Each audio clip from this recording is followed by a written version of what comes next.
अच्छा, एक मॉडल है जो हम लोग अपनी स्टडीज़ में पढ़ते हैं, SWOT एनालिसिस, यानी कि शॉर्ट एनालिसिस, जिसमें अगर आपको एक रिव्यू दूं तो स्ट्रेंथ्स क्या हैं जी, आपके इंटरनल पॉजिटिव्स हैं, W क्या है आपकी वीकनेसेस क्या हैं, वो आपके इंटरनल नेगेटिव्स हैं, अपॉर्चुनिटीज़ क्या हैं एक्सटर्नल पॉजिटिव्स हैं, और थ्रेट्स क्या होते हैं आपके एक्सटर्नल नेगेटिव्स हैं। करेंटली पाकिस्तान की अगर आप एग्ज़ाम्पल लें तो यू ऑल नो के पंजाब के एरियाज़ में, आपके नॉर्दर्न के एरियाज़ में, KP के वगैरह में एक वर्स्ट के एक डिज़ास्टर आया हुआ है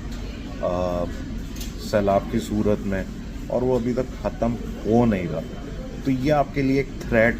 इस वक्त एक थ्रेट है बिजनेसेस के हवाले से,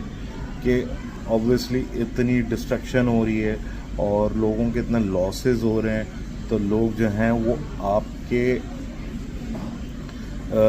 सेल्स जो हैं बिजनेसेस की वो गिरेंगी, लोग लॉसेस की वगैरह से जो उनकी प्लान्ड परचेजेस होंगी कि यार मैंने घर का ये सामान लेना है, फॉर एग्जांपल ये AC लगाना है, या ये मैंने फ्रिज अपना अपडेट करना है, या ये मैंने फर्नीचर वगैरह अपडेट करना है। अब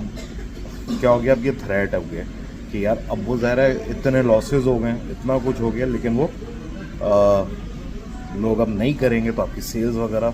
पूरी तरह से गिरेंगी। ये आपका थ्रेट हो गया कि ये देखो फोर्स ही हो रहा है कि अगले 2 महीने में, 3 महीने में सेल्स नहीं हो पाएंगी। लेकिन अब यही थ्रेट्स इन्हीं बिजनेसेस के लिए अपॉर्चुनिटीज़ भी बन सकते हैं। ठीक है, इससे कहते हैं threat, convert threats into opportunities. कि ज़ाहिर अब लोगों का लॉसेस हो गए हैं, अब ऐसा तो नहीं है कि लोग दोबारा वो चीज़ें जो उनकी ख़राब हो गई हैं इस सैलाब की वजह से, अप्लाइंसेस ज़ाया हो गई हैं और ये डेली एसेंशियल्स की चीज़ें हैं,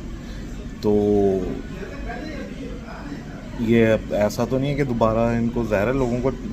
लेनी पड़ेंगी अब तो वो चीज़ें। तो बिजनेसेस के लिए अब अपॉर्चुनिटी क्या है, नज़र आ रही है सामने, अपॉर्चुनिटीज़ नज़र आ रही है कि भाई अब आप लोगों एकदम से डिमांड क्रिएट होगी। तो हमारे पाकिस्तानी बिजनेसमैन अगर अपनी रवायत से हट जाएं कि भाई डिमांड बढ़ रही है तो प्राइसेस बढ़ा दो, या तो वही प्राइसेस रखें या थोड़ी प्राइसेस रिड्यूस कर दें ऐसे मौके पे